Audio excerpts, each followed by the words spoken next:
you find those that sit around the throne of God, they are called the 24 elders. The first question you ask yourself is, what makes a being an elder in a realm that does not have time?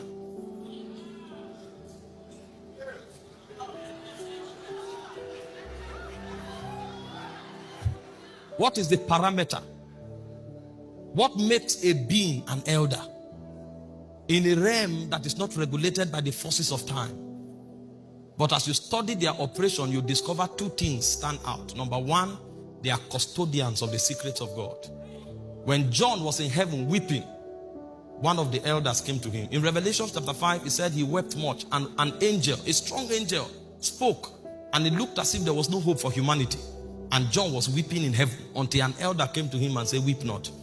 That angel does not know much, even though he's in heaven, because this thing is a function of scrolls. He said, meanwhile, that thing that angel does not know. He said, behold the Lion of the tribe of Judah, the root of David. He is not prevailing, he has prevailed. So what you think is a breaking news is in the past. So they are custodians.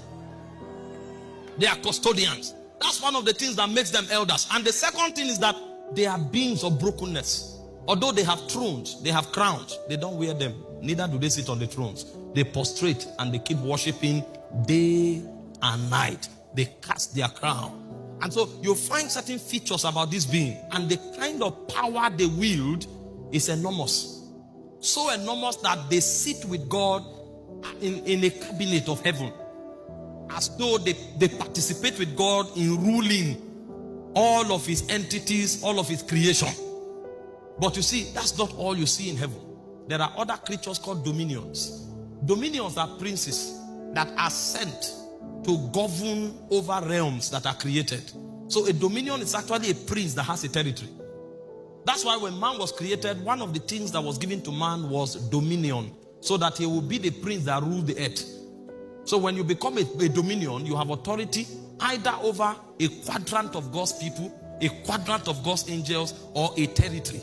So there are also dominions in the realms of God. And they are not only dominions, they are principalities, they are powers, and they are rulers. All of these are entities of glory. Now, when God decided to create man, the realms of the spirit had existed for aeons. Because it's not regulated by time, it will be futile to attempt to determine the age of that realm. But that civilization had gone on for only God knows how long. And suddenly God decided to create another realm and to create another entity. Now, the reason the subject of man has become a concern is the fact that the statements God made when he made man, considering what has been, is why I am troubled. If God created us like angels, maybe like an archangel, that would have been a huge blessing. Because there are some angels that, the Bible spoke about an angel that passed through the earth in one night and slew 185,000 people. Now, what kind of might is that? What weapon was he using? The Bible said they excel in strength. The Bible speaks of some princes. When one angel appeared on earth, he said one of his foot was on all the waters. The question is, were the oceans gathered together, or is his foot many? And he said he put another one and he covered all the lands. And when the angel shouted, he said 1/3 of the birds died. Such is the excellency of the angelic order. The ranking of that realm is something so superlative that the mind cannot comprehend. But when God wanted to create man, he didn't deem it fit to create us like archangels. And the Bible said in Genesis chapter 1 verse 26, he said, let us make man. Now, if God created us in the image of the Son, that would have been glory enough. If he created us in the image of the Spirit, that would have been glory enough. If he created us like the Father, that would have been glory enough. But he said, let us make man in our own image, after our likeness. That means when you study into man, you are going to find the dimensions of the Holy Ghost. You are going to find the dimensions of the Son, and you are going to find the dimensions of the Father. No wonder the psalmist was contemplating in Romans chapter 8 verse 4. He said, what is man?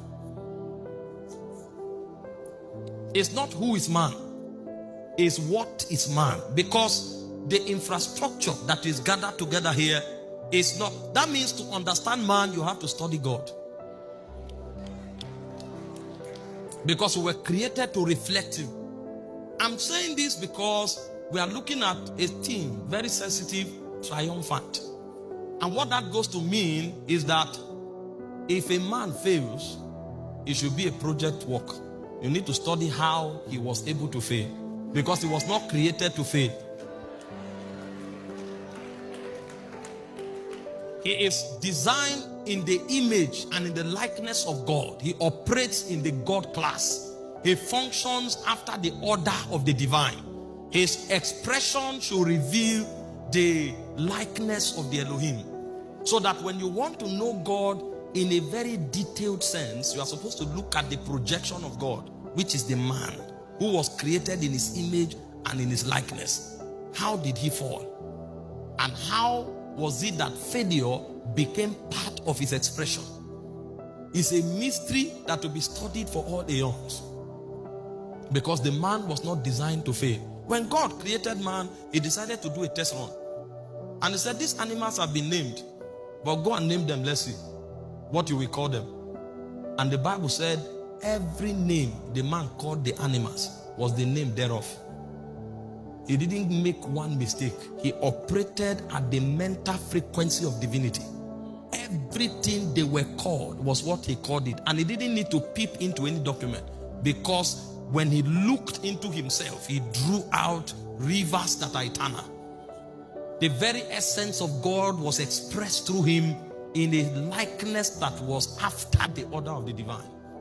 But this man fell. And he said, they know not. Neither will they understand. He said, they will walk on in darkness. He said, for I have said, ye are gods, because you are the children of the Most High. You were created to model God. You carry his DNA and you have the power to reveal his dimensions.